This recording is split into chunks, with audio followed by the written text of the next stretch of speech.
Standard history often teaches that the lineage of all Black Americans begins on slave ships crossing the Atlantic Ocean, but the logistics recorded in shipping manifests tell a different story.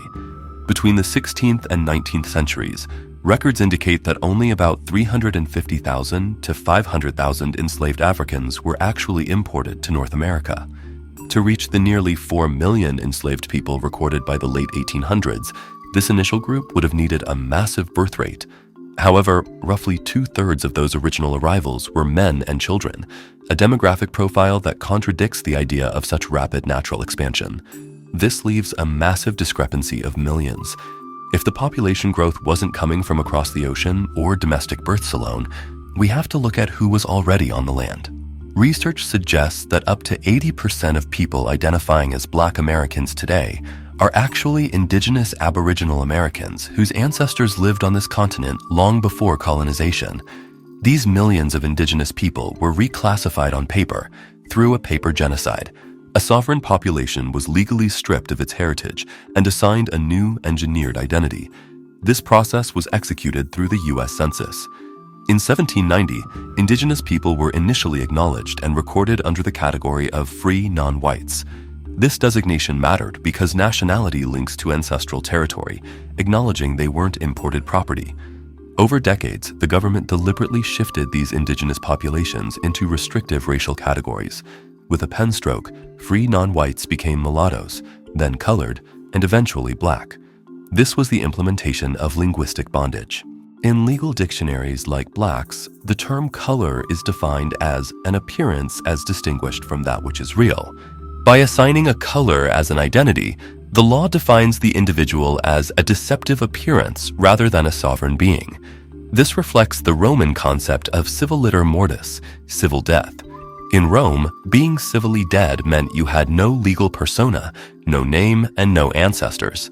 By identifying with a color that has no connection to land or history, an individual effectively declares to the state that they are a legally dead corporate entity.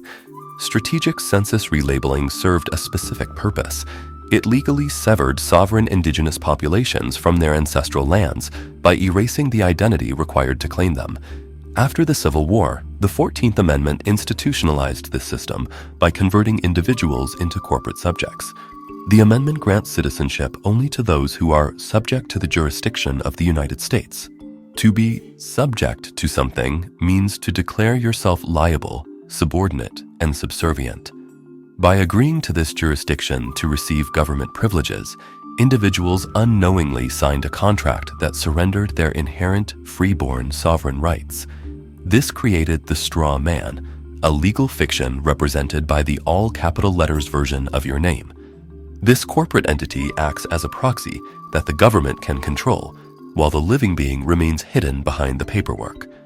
This capture begins at birth. Just as ancient Rome registered proletarian children as future government assets, the modern birth certificate serves as a bill of lading. Following the 1929 Depression, the government used these registrations to pledge biological property as collateral for the national debt. Every time you sign a document linked to that state-issued label, you provide the consent required to maintain this contract. You are unwittingly confirming your status as a corporate asset rather than a sovereign indigenous being. This entire system of control has one primary vulnerability. It relies on your active consent. Reclaiming your status requires an active declaration. By self-identifying as an Aboriginal American, you shift the legal jurisdiction from corporate subject to a recognized sovereign. This shift is supported by the positive law established in the Dred Scott decision. In that ruling, Chief Justice Taney affirmed that Indigenous people were a free and independent people. He noted that their nations were regarded as separate foreign governments, whose freedom had been constantly acknowledged since the first colonies. Modern law reinforces this sovereign status. House Congressional Resolution 331 acknowledges that the U.S. government operates as a trustee of the land, rather than its absolute owner. As a trustee, the U.S. is legally obligated to interact with Indian tribes on a government-to-government basis. This includes a mandate to provide for their preservation and heritage. However, these obligations are only activated when an individual claims their proper status. A If you fail to state who you are, the state defaults to the Black or African American box, excluding you from these protections. Self-identifying as an Aboriginal American moves you away from the status of a subject and toward your rightful inheritance. It is the mechanism to repair your nation and reclaim your sovereign authority. What if the real superpower was already inside you? The Great Book of Melanin Research reveals 130 years of scientific studies conducted by governments around the world on you. This isn't fiction. It's real research on melanin uncovering its superconductive, photoconductive, cell-protective, and DNA shielding abilities. Yeah, they've known for over a century. Why don't you? Order now and get the exclusive Police Stop Law Package free.